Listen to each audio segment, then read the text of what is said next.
Imagine if I told you that one of the most surprising moments in late-night TV didn't occur during a comedy bit, but in a subtle, slow-building standoff between two men, one famous for his kindness and strength, the other renowned for his humor and sharp wit. It didn't begin with pyrotechnics. No yelling, no withdrawals, no tantrums. Just two guys sitting down for what was supposed to be a reflective, perhaps even humorous interview. But by the end of it, one of them would be invited to leave the stage, and the other, quite possibly, would never be the same again. This wasn't a typical celebrity sighting. It wasn't an endorsement for a new film or a humorous story about an incident that occurred on the set. This was something else, something real.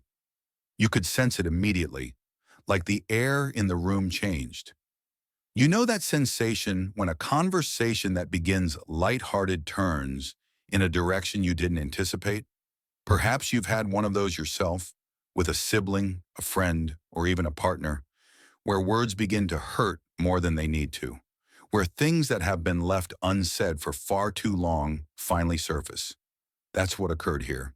At the heart of it all was Terry Crews, a man that most of us have grown to love over the years. He's hilarious. He's kind. And above all, he's been willing to tell his story, his pain, his learning, and his hope. He's a man who's taken pain and turned it into purpose. And for many individuals, particularly those who fought their own private battles, he's been a source of comfort. And then there was the host, Stephen Colbert, a sharp mind, quick with a joke. But on this night, something seemed different, a little colder, a little more pointed, maybe even personal. As the discussion progressed, it was apparent that this was not going to be any ordinary guest piece. What began as a soft exchange became a philosophical confrontation, two vastly different perceptions of reality colliding on live television. Is it strength to share your hurt, or is strength holding it all in? Do we lift others by telling our truth, or are we merely seeking applause?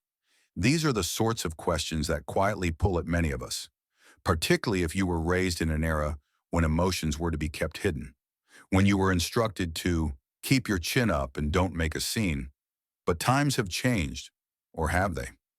Watching Terry and Stephen exchange, you couldn't help but consider your own assumptions on what we appreciate about others and ourselves.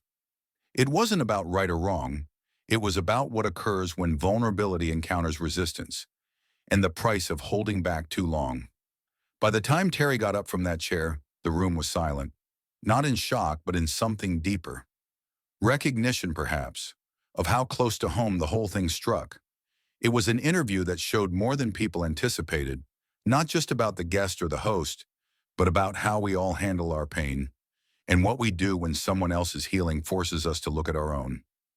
What happened next? Well, you'll want to see it for yourself.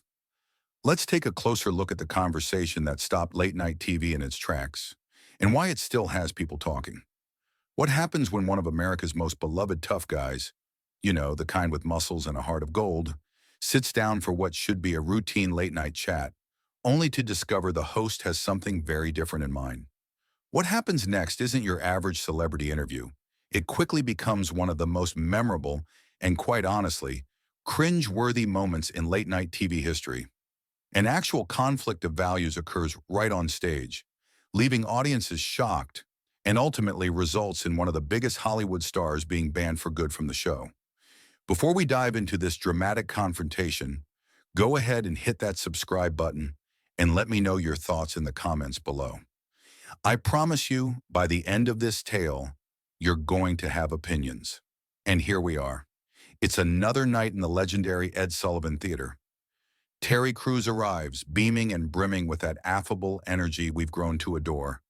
His turn as a beloved Brooklyn Nine-Nine star, his work as a host, his impassioned public activism. The audience is already abuzz, phones in hand, ready to snap what everyone expects will be just another pleasant, feel-good moment with one of Hollywood's most likable stars. Stephen Colbert moves out from behind his desk, greeting Terry with what, to initial glance, appears to be his typical warm greeting. But were you closely observing, something seemed different. The handshake held a bit too long. The grin didn't reach his eyes. and there was a catchiness in his voice, subtle but palpable. Terry detected it. Perhaps you would have too. Ladies and gentlemen, Terry Crews, Colbert exclaimed to the applause. The guy who can bench press a car and still be the most sensitive man in the room. Terry laughed with the audience and sat down. Well, Stephen, I don't know about pressing cars, he quipped, but I do attempt to pick people up whenever I can. Oh, that's interesting, Colbert said, and his tone changed instantly. Because I've been reading some of your recent interviews, and it seems like you've been doing a lot of talking about lifting people up, haven't you?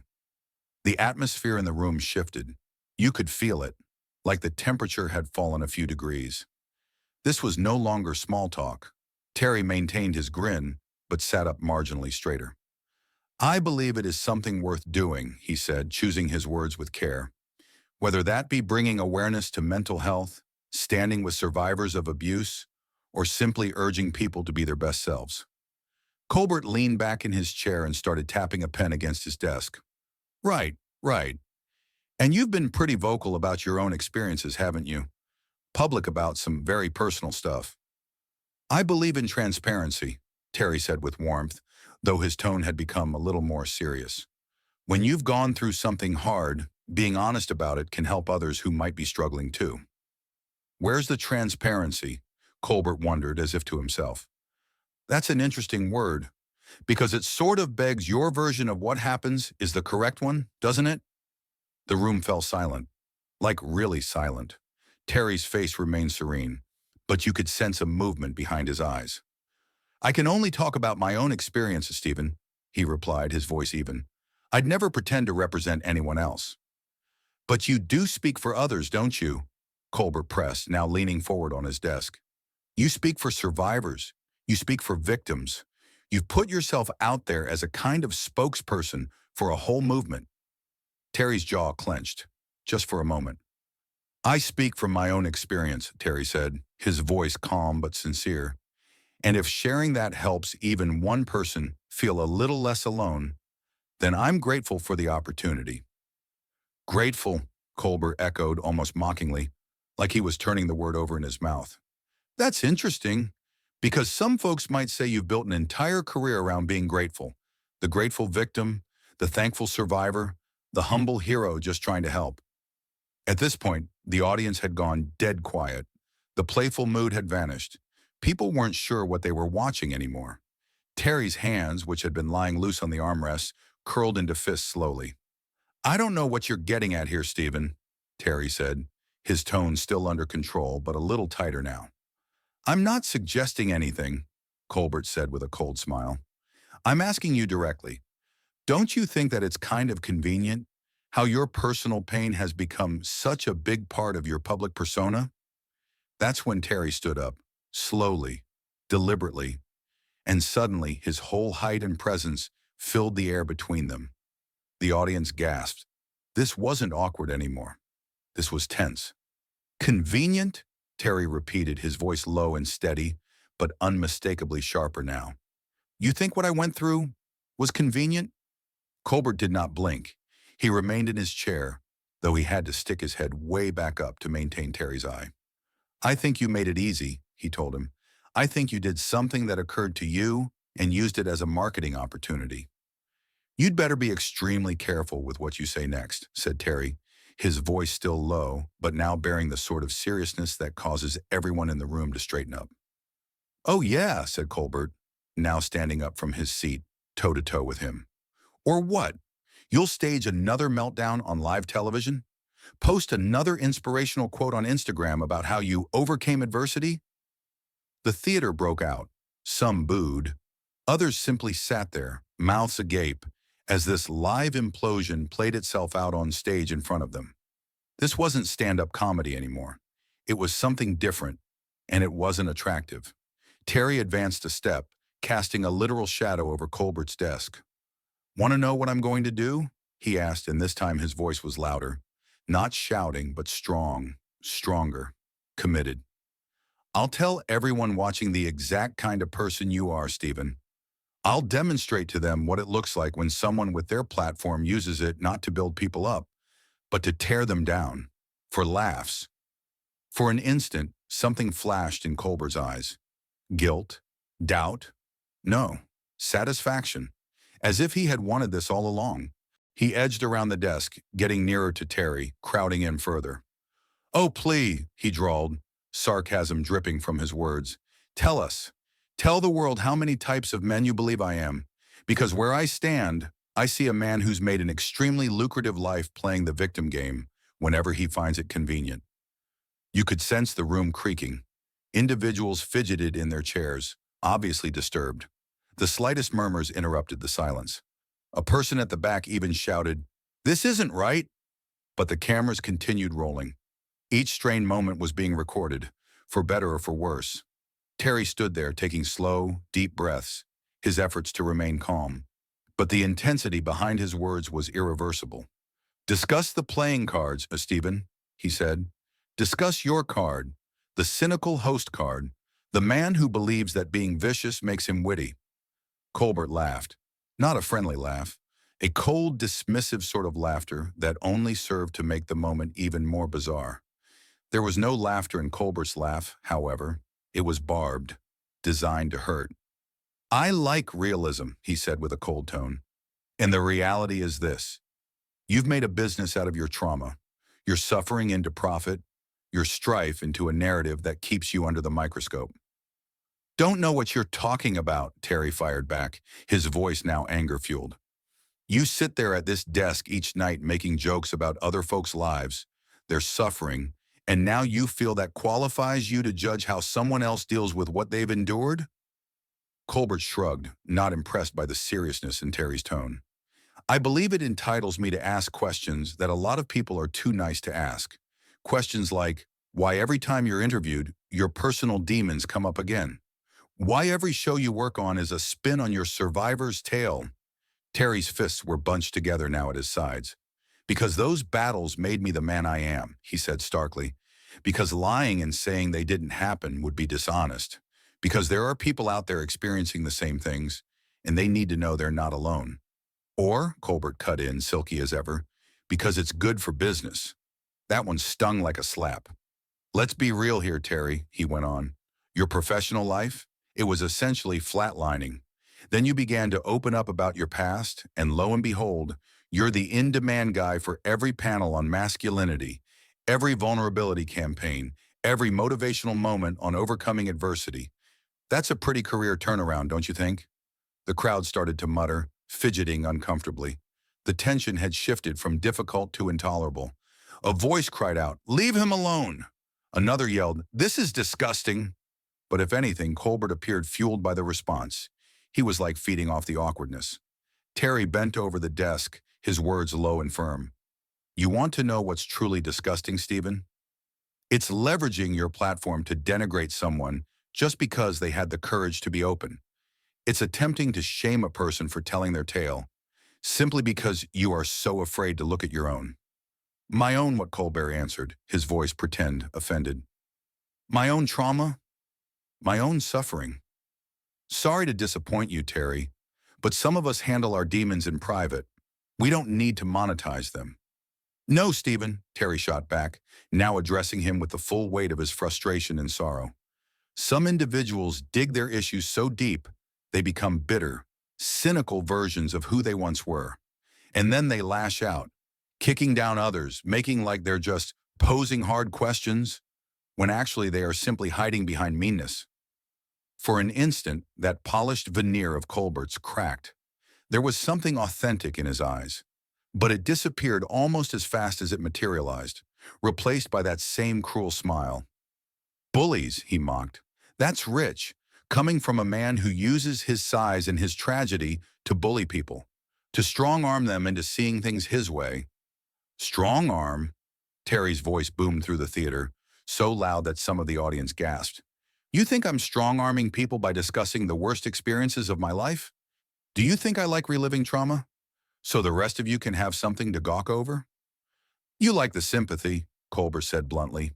"You like being a tough guy who cries, the macho man with feelings. You caught on that vulnerability is saleable, maybe even more so than machismo." With that, Terry slapped his hand onto Colbert's desk, hard, spilling papers and shaking mugs. The sudden crack of Terry's hand slapping the desk resonated through the quiet theater.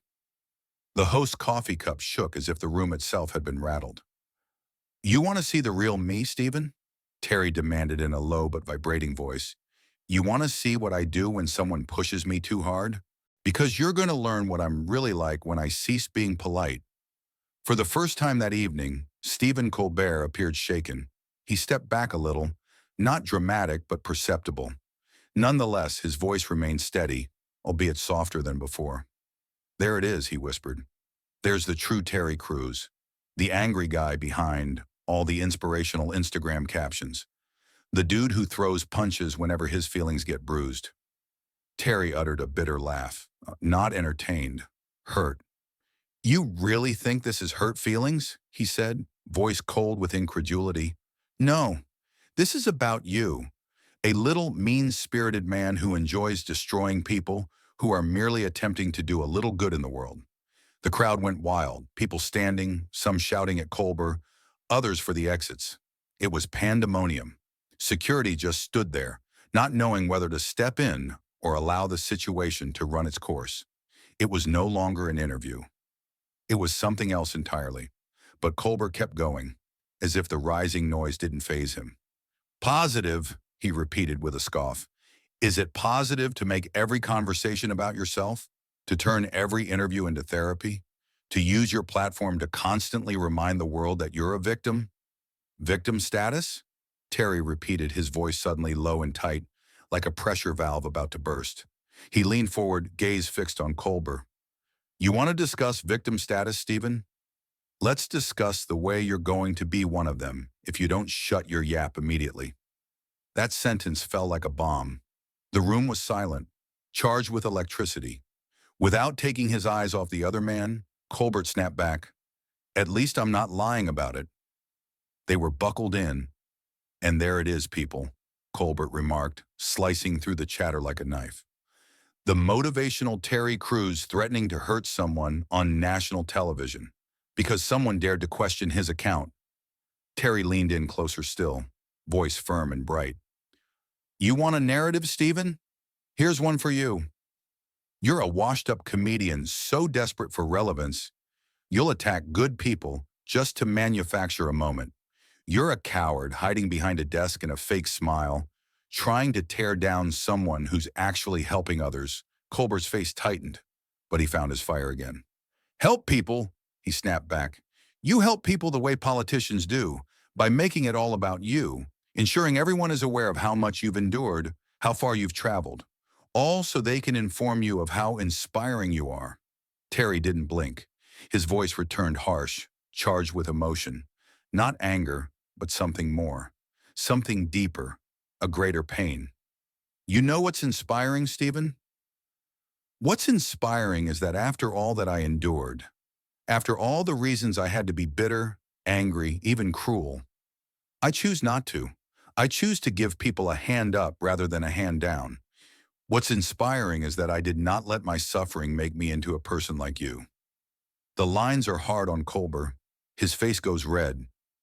His fingers tightened around the edge of the desk, shaking just a little.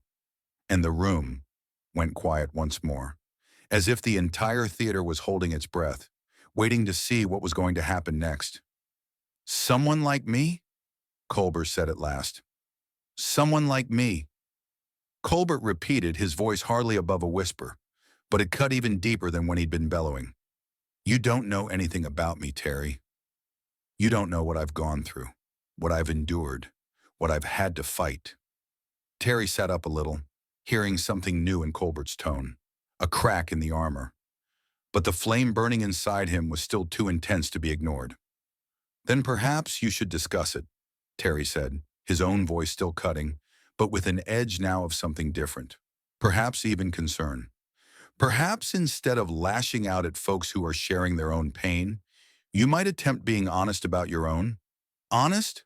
Colbert's laugh was brief and acidic, a sound that landed like shattering glass. "You want honesty? Okay. I have sat here for years, observing individuals like you, walking your trauma up and down this stage as if it's a badge of honor. I've smiled, nodded, asked all the right questions, Yet on the inside, I've been asking myself, why do you get to be the hero of your story, while the rest of us have to suffer in silence? The audience didn't budge, didn't breathe. This was no longer entertainment. This was a raw, unfiltered confrontation. Two men, eye to eye, speaking words most men only dare think in the privacy of their own minds. No one told you to suffer in silence, Stephen, Terry said softly, his fury burning just low enough for a flash of compassion to appear. No one informed you that you couldn't tell your tale as well. But that's not what this is about, is it? This isn't about you wanting to talk about your suffering. It's about you begrudging the fact that someone else did and made something positive out of it. Positive? Colbert spat, the word dripping with disgust. You consider this positive? Building a reputation on victimhood? Turning every conversation into a therapy session? That's positive to you. I call attempting to assist people positive, Terry retorted. I call on your voice, your platform, to ensure that someone somewhere doesn't feel alone. I call not allowing the worst thing ever to have happened to you to define you negatively.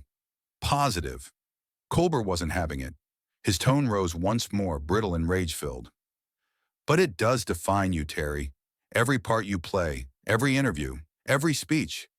It all goes back to your trauma. You can't live without it. You're not only Terry Crews anymore. You're Terry Crews the survivor. Terry Crews the victim. Terry Crews the inspiration. Terry didn't blink. He stared at him directly, and in a calm but pointed manner he asked, "And who are you without your bitterness, Stephen? Who are you without the cynicism, always tearing others down just to feel like you're superior to them? Who is Stephen Colbert when he's not playing the critic of people who are trying?" Colbert froze. His face, so full of color before, had gone pale. For a long second, he didn't say a word. "You think you're better than me, don't you?" he finally whispered. "You believe because you weep on television and discuss your emotions, that you are some sort of saint." "I don't believe I'm superior to anyone," Terry replied, his voice earthy, unshakable. "But I do know I'm improved from what I was before. I know talking openly about my experience has helped others. I know being honest, vulnerable, has made me stronger, not weaker. And I know attempting to lift people up is superior to bringing them down." Colbert's grip was lost now.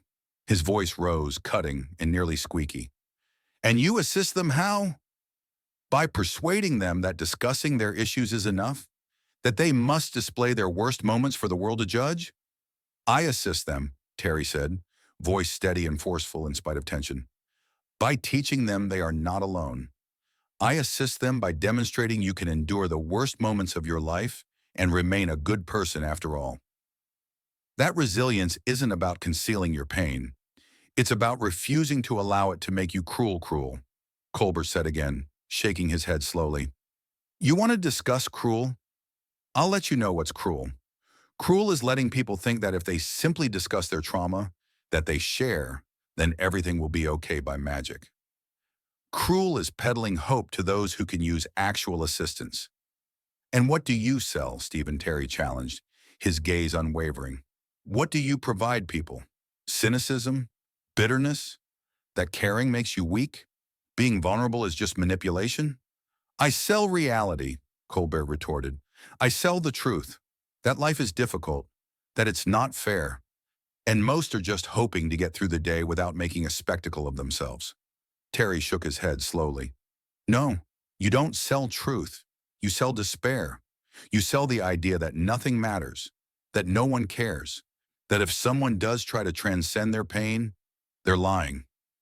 You sell the same poison you've been drinking for so long, you've forgotten what anything else tastes like."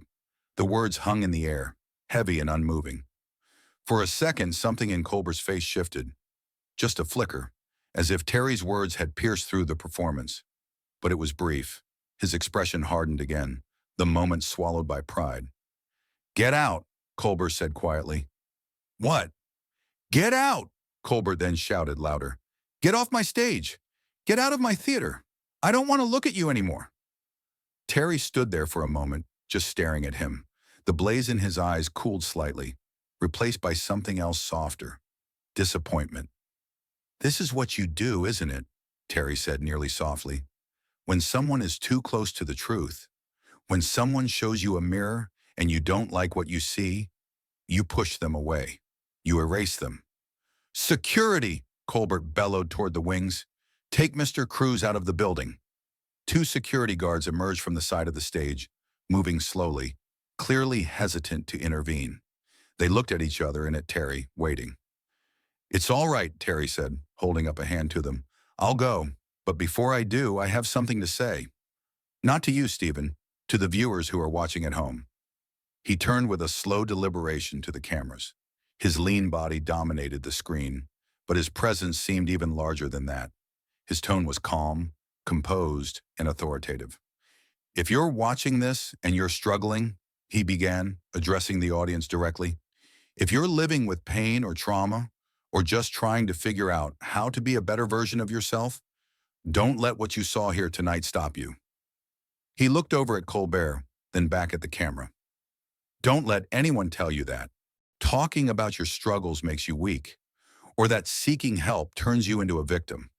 The reality is, recovery is tough. Recovery takes time. And sure, it's intimidating, but you don't recover by remaining silent. You don't get stronger by acting like nothing hurts. And you definitely don't help anyone by becoming so bitter that you can't bear to see someone else find their way out of the darkness." "Turn off the cameras!" Colbert snapped at his staff, voice shaking with anger. But still they didn't move. The cameras continued to roll. Terry didn't even glance in his direction. He spoke from the gut now, and the room could sense it. "Turn off the cameras," Colbert said again, and this time his voice cracked. Terry looked back at him for a final time. His face was no longer furious. It was filled with something more profound, compassion. "Stephen," he said softly, "I pity you. I really do. Undefined, whatever life did to you, whatever hurt made you this bitter, cruel, and angry person. You didn't deserve that, undefined, but neither do you get to make others suffer for it. Undefined, you don't get to drag people down to that place with you." Colbert's hands shook a little on the desk. His jaw was clenched, but his eyes were brimming with tears. "Undefined." Still, he tried to keep his voice level as possible. "Just go," he whispered. "Undefined.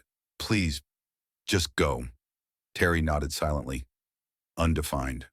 No more words. "Undefined." He turned and started walking toward the door. But then he got to the side of the stage and stopped. "Undefined." The spotlight hit him just so, like a man who bears both burden and wisdom. He glanced back. "The open invitation, Stephen," he whispered softly. "If you ever want to discuss what's really chewing you up inside, if you ever want to heal rather than hurt, I'll be there. Undefined. No cameras. Undefined. No audience. Undefined. Just two humans attempting to become better."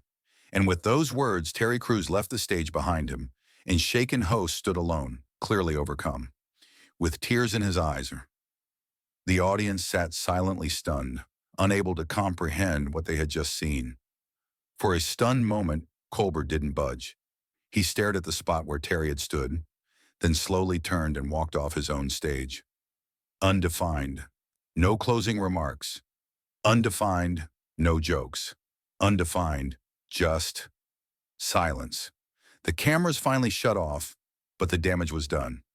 In a single interview, two men had stripped away their public personas and laid bare their deepest wounds in front of a national audience. And while one was left walking with his dignity, his heart intact, the other was left walking a bit more shattered than previously. So now it is your turn to pose the question: was Terry Crews justified in standing his ground and exposing the cruelty he endured, undefined, or did he overstep? Let us hear what you have to say in the comments below. And if you're looking for more celebrity tales that go beneath the headline, don't forget to subscribe.